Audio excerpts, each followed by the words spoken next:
Hi guys, நீ நம்ம movie ரிவ்யூவில் சேலோ டெல்லி படத்துடைய ரிவ்யூ தான் பார்க்க போகிறோம். இந்த படம் இப்போ தமிழ் டப்பில் அவைலபிளாக இருக்குது. மறக்காமல் செக் அவுட் பண்ணி பாருங்கள். இது ஒரு காமெடி மூவியாக வெளிவந்திருக்கு. இப்போ இந்த படத்துடைய கதையை பார்த்துடலாம். படத்துடைய ஹீரோயின் டெல்லியில் மிகப்பெரிய ஒரு தொழிலதிபராக இருப்பாங்க. இவங்க வேலை விஷயமாக ஒரு இடத்துக்கு போகணும். உடனே அங்கே போவாங்க, ஃப்ளைட்டில் போகலாம் அப்படின்னு சொல்லிட்டு போவாங்க. ஆனால் ஒரு சில சம்பவத்தால் அந்த ஃப்ளைட்டு அவங்களுக்கு முன்னாடியே போயிடும், ஃப்ளைட்டை மிஸ் பண்ணிடுவாங்க. அதுக்கப்புறம் ஒரு டாக்ஸி பிடிப்பாங்க. அங்கே தான் டாக்ஸி டிரைவராக நம்ம ஹீரோ இருப்பார். நம்ம ஹீரோயினை கூட்டிக்கிட்டு டாக்ஸியில் கூட்டிக்கிட்டு அவங்க போகிற இடத்துக்கு போவாங்க. ஆனால் திடீர்னு பார்த்தா மிகப்பெரிய ஒரு சம்பவம் ஏற்படும். அந்த சம்பவத்தால் அவங்க வழி மாறி போயிடுவாங்க, எங்கெங்கேயோ போயிடுவாங்க. இப்போ இறுதியில் ஹீரோயின் தன் நினச்ச இடத்துக்கு போனாங்களா இல்லையா, ஹீரோயின் கூட அந்த ட்ராவலிங் டைமில் என்னவெல்லாம் இருந்தது, எப்படியெல்லாம் இருந்தாங்க, இறுதியில் என்னாச்சு அப்படிங்கிறது தான் இந்த படத்துடைய கதை.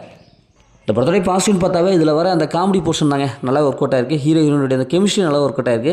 ரெண்டு பேத்துக்குள்ள அந்த காமெடி நல்லாவே இருக்குது. ஏன்னா அவ்வளோ பெரிய பணக்கார லேடியாக இருந்துக்கிட்டு இவங்ககிட்ட அகப்பட்டுக்குவாங்க. பார்த்தா எல்லா இடத்துலையும் ட்ராவல் பண்ணுவாங்க. ஒரு ஒட்டகத்து மேலே போகிறது அப்படி இப்படின்ட்டு நிறையா ஒரு குறுகிய ஸ்பேஸில் இவங்க ட்ராவல் பண்ணுவாங்க. அப்படி இருக்கும்போது அவங்களுக்கு ஒரு மாதிரி இருக்கும், என்னடா இது இப்படி இருந்துட்டு இப்படி போகிறோமே அப்படிங்கிற மாதிரி இருக்கும். அது காமெடியிலேருந்து சொல்லியிருப்பாங்க. நல்லா சிரிப்பை வரவழைக்குது.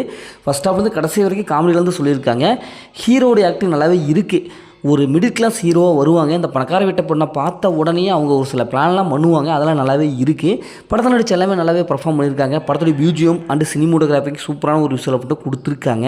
செகண்ட் ஹாஃப்லேயே காமெடி தொடருது. கிளைமேக்ஸ் வரைக்கும் காமெடியாலே கொண்டு போயிருக்காங்க.